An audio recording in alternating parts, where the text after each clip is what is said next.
diagnosed with cancer a week and a half ago, and I'm due to start my chemo tomorrow. Actually getting that diagnosis made me feel like, wait a second, this wasn't me. There is actually something wrong, and it's something we can start to look at fixing. Last year, Erin Lavery was living a life familiar to many 21-year-olds. She was busy working as a nail technician and going out and travelling with friends. But she started to feel like she couldn't keep up. I couldn't go nights out because I started having problems with my vision, so that was always a plan a night out, and then this would happen and I couldn't go out, so it was starting to be like I wasn't seeing my friends as much, and I was having to cancel a lot of my clients, which is something I never would have done before. Erin went to her GP several times as her symptoms worsened. It was this cough that I was going to the doctors for, and originally they thought it was asthma, so that was okay. I got some inhalers, went off, and it just didn't leave. It really kept getting new symptoms, so every time I was going back to doctors I was like, oh, and I've got this, and I've got this. So it was like a lump in my neck, this persistent cough, really shortness of breath, extreme fatigue. Like at the end of it, I had every single symptom of lymphoma. But it took a long time for her doctor to connect the dots.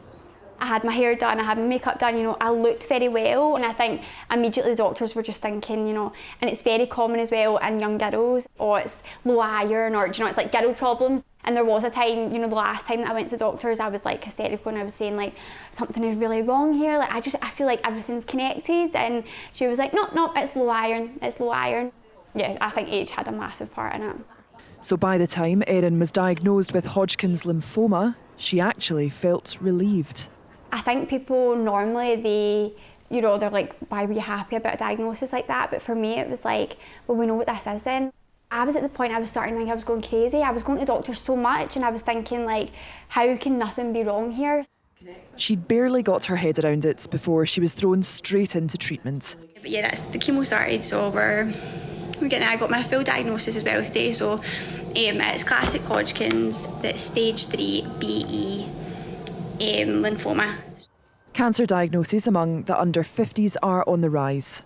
But Erin says it was hard to find bespoke information for young adults. You just don't hear about it. It's very much, you see on like these adverts on the telly, and it's teenage kids with cancer, and everyone knows that old people get cancer, but it's an age group no one thinks about, and it's something like I never thought about before I was in it. And that was kind of the reason that I wanted to start posting my journey. Yeah, so I've got an infection, and my white cell count was 0.1, which means I literally do not have an immune system.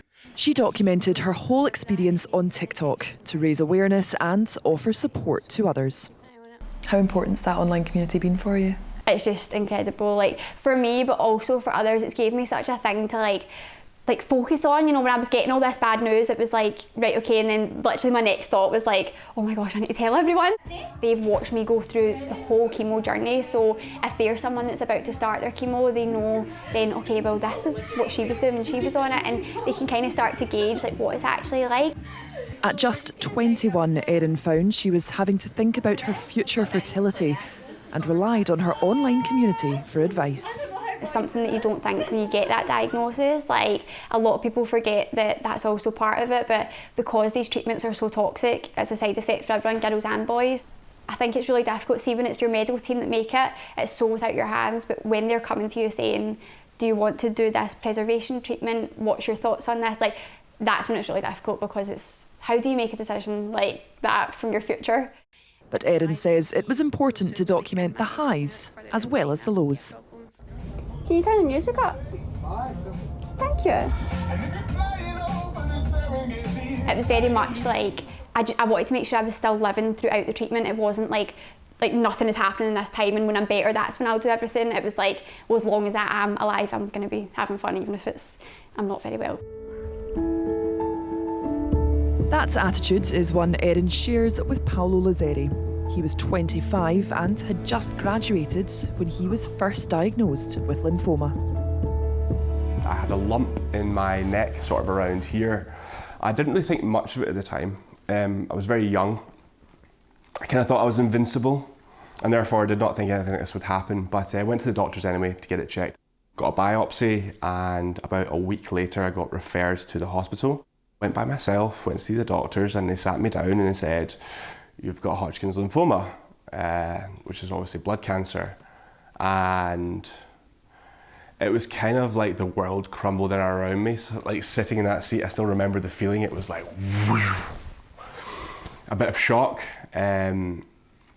but kind of immediately following that, it was like, right, it was into the how we're going to deal with this mode, sort of in a crisis type thing. Paolo underwent 8 months of intensive treatment before returning to work. But 3 years later, he found out he had relapsed. We then did a stem cell transplant. It is your own stem cells that they take, and then they reinfuse you with them to bring you back basically from the brink after they dose you with chemo for a while in the hospital. Did all that treatment, took about 1.5 years that time, and then following that, everything was good again, and I rang the bell and I got a new job up north and everything was normal once more, until the third time. How do you kind of cope with that initial feeling? You said that it was just like the world was closing in on you, but then you have to do that again and again. Well, the first time it was novel, so it was scary from a different perspective in terms of I didn't know what to expect. I'd never really had intravenous drugs or anything like that. I was worried about that. The second time, I thought I knew more about what to expect and what was coming, so I wasn't as worried about the treatment itself. It was just kind of more of a shock of, I guess at its very, very basic level, it's a shock of, am I going to die? You know, and that was a real worry. And then the third time I got a real fright because I was like, oh God, what's going to happen this time? I made the terrible mistake of checking the statistics for survival, and it was 50-50, so it was a coin flip. So it flipped the right way, which is good. Despite the overwhelming prospect of facing cancer 3 times, Paolo has managed to stay positive throughout. I'm a very firm believer in sort of the mind leading the body, and I always think that having a positive outlook and thinking for the best will manifest that in reality. I'd even had a conversation with the nurses, and I'd say, look, if you've spoken to someone that's actually up for it and is looking positively at it versus someone who isn't, do you find difference in outcomes? And they said yes. If you're more kind of on the positive side of things, and that's what you think in your head, then your body will follow eventually. I do have days where I want to bang my head off a wall, or I have a little cry to myself thinking, oh, for God's sake, what's happening? And that's absolutely allowed. What you can't allow that is to be consistent. You need to constantly try and pull yourself up. Immunocompromised, socially restricted, once again waiting for another scan in a month or 2. One of the ways he's done that is by documenting his 3rd round of treatments and the occasional moments of light relief. 3 months ago, I was lying in a hospital bed, absolutely fighting for my life. And today, I'm here. I'd always thought like I wanted to give something back. I didn't really have the means to do so. So the 3rd time that it happened, I thought, right, I've got all this free time now because I'm not working. Obviously, I'm doing all this treatment, so what can I do that's actually going to be beneficial to other people? So I didn't really think much of it. I just thought this will be a nice little project for me, somewhat cathartic as well, to get my own thoughts off of my head. Having my body and my mind pushed to its very limits. So I figured that by documenting that process and showing them what it's actually like, perhaps it could alleviate some of those anxieties and fears for others. And it seems to have done that for a few people, which is really, really nice. Paolo and Erin were both treated at the Beatson Cancer Centre and found practical support and respite through its charity. We focus more on the emotional support and the companionship.